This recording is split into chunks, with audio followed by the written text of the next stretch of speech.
Today we're going to take a look at the conflict between Iran and the U.S.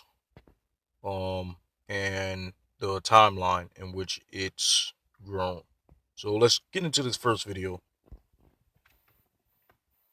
President Trump has always made it clear he absolutely hates the Iran nuclear deal. The fact is, this was a horrible, one-sided deal that should have never, ever been made. And when he pulled out of it 3 months ago, he said Iran would suffer. We will be instituting the highest level of economic sanction. Any nation that helps Iran in its quest for nuclear weapons could also be strongly sanctioned by the United States. So they're saying the U.S. sanctions will be imposed in 2 stages. The first one on August 7th, 2018. Iran will no longer be able to buy American dollars. It won't be able to trade in gold. Aluminium and steel are also on the list, as is the country's currency, the rial.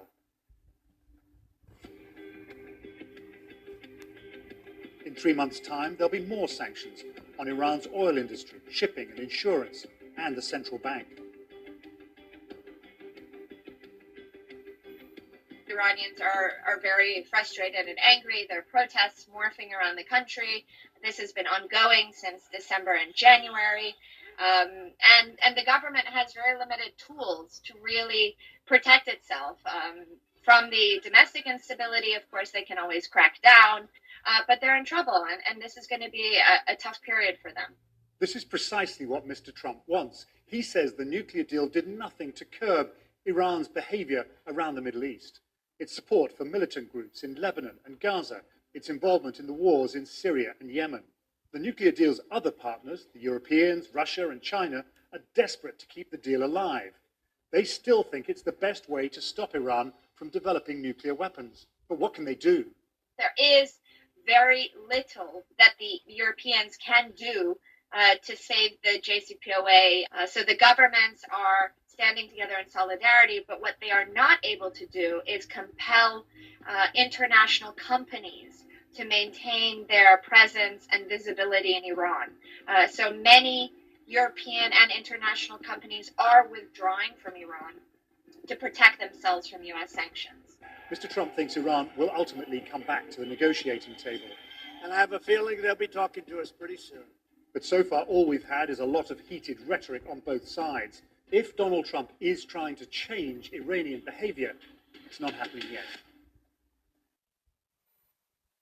Okay, so in that video, basically, it sets up this power struggle between the U.S. and Iran, where the U.S. wants to control what Iran is allowed to create, weapons or whatever that may be.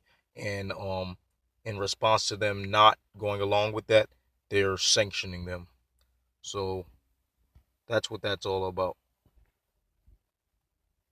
Okay, so in this next part of the timeline, we're going to see early May 2019 and what U.S. is doing with Iran at this point. The U.S. is making a new military move to challenge Iran, sending more forces to the Middle East in response to potential threats against American troops in the region. The Trump administration announced yesterday that a U.S. aircraft carrier and a bomber task force are being sent to areas closer to Iran. President Trump's national security advisor, John Bolton, says it sends, quote, a clear and unmistakable message to the Iranian regime. He says any attack on United States interest or on those of our allies will be met with, in his words, unrelenting force. David Martin is at the Pentagon with more on this story. David, good morning to you.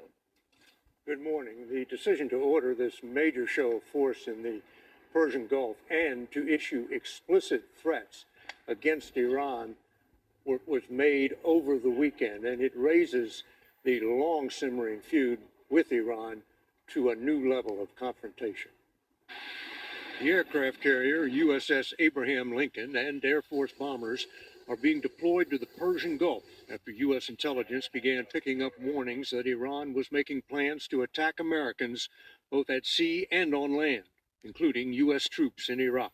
Tensions have been rising since the United States declared the Iranian Revolutionary Guards a foreign terrorist organization last month. The Iranian regime's use of terrorism as a tool of statecraft makes it fundamentally different from any other government.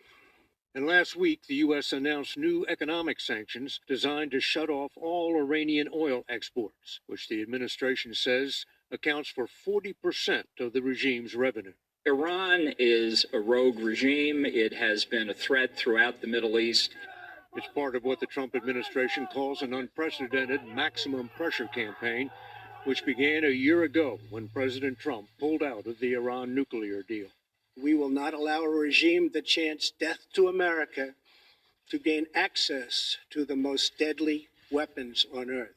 I am responsible for foreign policy. Last month, Iran's foreign minister told Face the Nation he thought President Trump was being pushed towards a conflict by his advisors and allies. I think the U.S. administration is putting things in place for accidents to happen. Who's doing that? My B team, Ambassador Bolton, 1B, Bibi Netanyahu, 2B, Bin Zayed, 3B, Bin Salman. These people want confrontation. And I believe it is important for the prudent people, for the grown-ups, to prevent confrontation. Let's hear that again. Responsible for foreign policy. Last month, Iran's foreign minister told Face the Nation he thought President Trump was being pushed towards a conflict by his advisors and allies. I think the U.S. administration is putting things in place for accidents to happen. Who's doing that? My B team, Ambassador Bolton, 1B, Bibi Netanyahu, 2B, Bin Zayed, 3B, Bin Salman. These people want confrontation. And I believe it is important for the prudent people, for the grown-ups, to prevent confrontation. Neither side wants war, which would be costly to the U.S. and disastrous to Iran, but with both sides making threats and actual preparations for attacks, the threat of an accidental war is increasing. John? David Martin, thank you so much, David.